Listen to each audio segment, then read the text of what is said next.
lokasi Karnival Upin Ipin di Melaka. Jadi inilah keadaan suasana rumah opah sebagaimana dalam animasi. Itu dia gambar Upin Ipin opah Karus.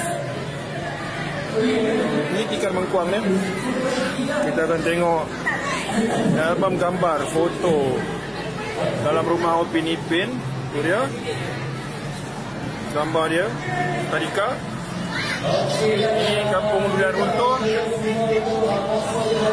rumah keluarga dia. Okey, ini album dengan kakak dia. Kita tengok.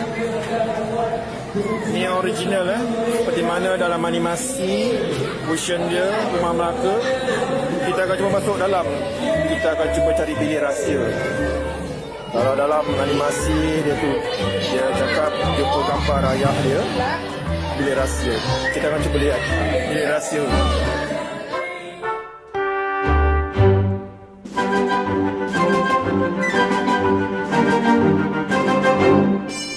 Sekarang kita berada di lokasi Karnival Upin Ipin di Melaka.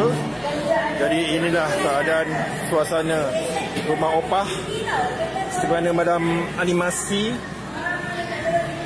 Itu dia gambar Upin Ipin opah Karus. Ini tikar mengkuang ni.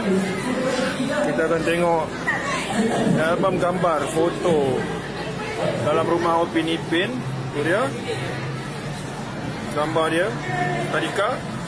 Ini kampung Durian Runtuh, rumah keluarga dia. Okey, ini album dengan kakak dia. Kita tengok.